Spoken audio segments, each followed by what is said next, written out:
I can't believe the sunrise this morning. I know, it's incredible. Are you heading to the lecture hall now? 4 generations Americans have been told a simple promise. Work hard in school, get accepted into college, earn a degree, build a successful future. It is a promise repeated by parents, teachers, politicians, and employers. For decades it seemed true. A college education was viewed as the surest path to opportunity, a ticket into the middle class, a gateway to financial stability, a symbol of achievement. But in modern America, that promise is facing its greatest test. College tuition has risen dramatically. Student debt has reached staggering levels. Millions of graduates enter adulthood carrying financial burdens that may take decades to repay. At the same time, employers continue to demand degrees. Universities continue to expand, and students continue to enroll. Every year, millions of young Americans ask the same question: is college still worth it? Or has the cost become too high? This is the story of higher education in America. The dreams, the sacrifices, the opportunities, and the debt. This is college life in America. Worth the debt? Hi there, welcome to campus. Do you need a hand with your luggage? We got it, thank you. All right, let's keep the line moving, folks. Across the United States, college campuses represent more than classrooms. They represent ambition, hope, and possibility. Every fall, millions of students arrive carrying suitcases and expectations. Some are the first in their families to attend college. Others are continuing traditions stretching back generations. For many students, college is viewed as the beginning of adulthood, a place to discover passions, build friendships, develop skills, and prepare for a career. The image of college has become deeply embedded in American culture. Football games, dorm rooms, graduation ceremonies, campus traditions. These experiences are often portrayed as essential milestones. Yet behind these images lies a much more complicated reality, one increasingly defined by economics. As we discussed last week, the mechanism proceeds via a carbocation intermediate, which explains the observed rearrangement. For much of American history, college was not common. In the early 20th century, only a small percentage of Americans attended university. Most people entered the workforce directly. Factories, farms, trades, small businesses. These provided stable careers without requiring higher education. After World War II, everything changed. The economy expanded rapidly. The federal government invested heavily in education. The GI Bill helped millions of veterans attend college. Universities grew. Enrollment surged. Degrees became more valuable. Employers increasingly preferred college graduates. By the late 20th century, a degree was no longer considered a luxury. It became an expectation. Students were told that college graduates earned more money, experienced lower unemployment, and enjoyed better opportunities. The numbers often supported that belief. For decades, the college pathway appeared almost guaranteed, but costs were beginning to rise. One of the biggest changes in American higher education has been the price. Tuition costs have risen dramatically over the past several decades. Public universities became more expensive. Private universities became even more expensive. Housing costs increased. Textbook costs increased. Meal plans increased. Administrative costs expanded. Technology fees appeared. Student activity fees multiplied. The total price of attendance grew year after year. For many families, college transformed from a manageable investment into a major financial challenge. Parents took loans. Students borrowed money. Families sacrificed savings. Some worked multiple jobs. Others postponed retirement. The dream remained alive, but the price tag became harder to ignore. Student loans changed everything. Unlike previous generations, many modern students finance their education through borrowed money. At 18 years old, young adults sign agreements that may follow them for decades. The logic appears reasonable. Borrow today, earn a degree, secure a higher-paying job, repay the debt tomorrow. For some graduates, this strategy works. For others, reality proves far more complicated. Economic downturns occur. Career plans change. Industries evolve. Unexpected hardships emerge. Yet the debt remains. Many borrowers spend years making monthly payments. Some spend decades. Student debt affects decisions about marriage, home ownership, starting businesses, having children, even retirement planning. It becomes a financial shadow extending far beyond graduation day. No way, he actually said that to Professor Davis. I swear, right in the middle of the lecture. That is insane. I wish I was there. College life is about far more than academics. Modern campuses function like small cities. Thousands of students live, learn, work, and socialize within a shared environment. Dormitories become homes. Dining halls become gathering places. Libraries become second residences during exam season. Friendships form quickly. Some last a lifetime. Students join clubs, play sports, participate in student government, volunteer in communities, attend concerts, and experience independence for the first time.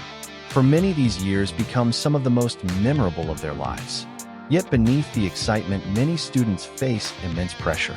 Academic competition, financial stress, mental health challenges, career uncertainty. The college experience is often both inspiring and exhausting. Mental health has become one of the defining issues facing American colleges. Students face unprecedented levels of stress. Academic expectations remain intense. Social pressures continue evolving. Economic uncertainty creates anxiety about the future. Many students balance coursework with employment. Others struggle with loneliness, depression, burnout, or feelings of isolation. Universities have expanded counseling services, created wellness programs, and increased mental health awareness. Yet demand continues to outpace resources on many campuses. The conversation surrounding mental health has become impossible to ignore. Because success in college requires more than grades. It requires resilience, support, and emotional well-being. This visualization clearly demonstrates the long-term impact, but why is the historical context crucial here? Yes. Because it grounds the data in human experience, Professor. At the center of higher education remains the classroom. Professors guide discussions, conduct research, and mentor students. Some inspire lifelong passions. Others challenge assumptions. The best educators transform lives. American universities attract scholars from around the world. Research institutions generate discoveries influencing medicine, technology, science, and public policy. College classrooms expose students to new ideas, different perspectives, and critical thinking. Yet educational quality varies significantly. Some students enjoy small classes and personal attention. Others sit in crowded lecture halls with hundreds of classmates. The value of education often depends not only on the institution, but also on how students engage with the opportunities available. It's a pleasure to meet you. Here is my resume detailing my project experience. Very impressive. We are looking for driven candidates like you. For most students, one question dominates every decision. Will this degree lead to a job? The answer depends heavily on the field of study. Certain degrees often lead directly into high-demand careers. Engineering, computer science, nursing, accounting, healthcare professions. Other fields offer broader opportunities, but less predictable outcomes. Students must balance passion with practicality, interest with income, dreams with debt. Employers continue valuing college degrees. Yet many now emphasize skills and experience as much as credentials. Internships have become critical. Networking matters. Practical experience often determines success. A diploma alone is no longer enough. Based on the concepts we just covered, who can tell me the primary advantage of this approach? It allows for rapid scaling without significant capital expenditure. Not every student follows the traditional university route.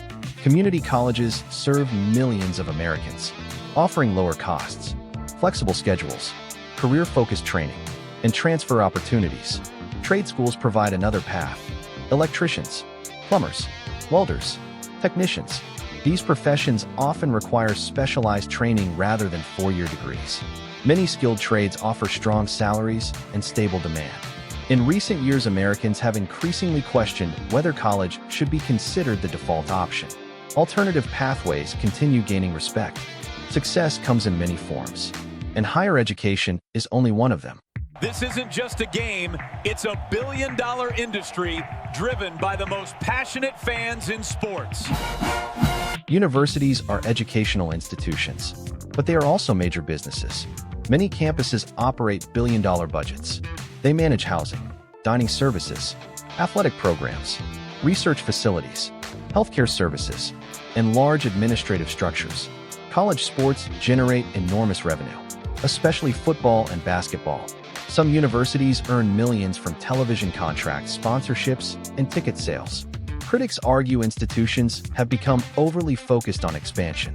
Supporters argue growth improves opportunities and services. The debate continues. As tuition rises, students increasingly ask where their money goes. The current interest rates are unsustainable for graduates. But lowering the cost shifts the burden to the taxpayers. We must consider the economic impact on the universities. Few issues generate more debate than student debt. Supporters of loan forgiveness argue education benefits society as a whole. They believe crushing debt limits economic growth and opportunity. Opponents argue borrowers voluntarily accepted their obligations. They question whether taxpayers should absorb those costs. The debate touches economics, politics, and personal responsibility. But for borrowers, the issue is deeply personal. Every monthly payment represents a decision made years earlier, a decision often made before entering adulthood. The conversation continues, shaping national policy discussions and affecting millions of lives. Higher education was the key. Now, as a chief resident, I try to inspire the next generation to pursue their dreams. Despite challenges, countless Americans continue benefiting from higher education. Doctors, engineers, teachers, scientists, entrepreneurs, nurses, researchers, business leaders. Their careers were launched through college opportunities. Many graduates achieve financial success, personal growth, professional fulfillment. For them, college remains one of the best investments they ever made. These success stories help explain why enrollment continues, why families continue sacrificing, why students continue believing. Because for many, the promise still works. On behalf of the university, congratulations to you all. We wish you the very best in your future endeavors. Graduation day represents both an ending and a beginning. Caps fly into the air. Families celebrate. Photographs capture proud moments. Years of effort finally rewarded. Yet many graduates immediately confront reality. Job searches, rent payments, loan obligations, insurance costs, adult responsibilities. The transition from student to professional can be difficult. Some find careers quickly, others struggle. Success rarely follows a straight line. But graduation marks the moment when education becomes investment, and the return on that investment begins to reveal itself. Two paths, same talent. One is free to thrive. The other is held captive by debt. So is college worth the debt? The answer depends on who you ask. For some graduates, the answer is absolutely yes. Their education opened doors, increased earnings, expanded opportunities, and transformed lives. For others, the answer is less certain. Debt burdens remain. Career outcomes disappoint. Financial freedom arrives later than expected. The truth lies somewhere between these extremes. College is neither a guaranteed success nor a guaranteed mistake. It is an investment, and like every investment, outcomes vary. What remains undeniable is the role higher education continues to play in American society. Universities educate future leaders, advance research, drive innovation, and shape generations. But the questions surrounding cost and accessibility are growing louder. The future of higher education may depend on finding a balance between opportunity and affordability. Because education has always been about more than money. It is about potential, possibility, and the hope that tomorrow can be better than today. For millions of Americans, that hope still begins on a college campus.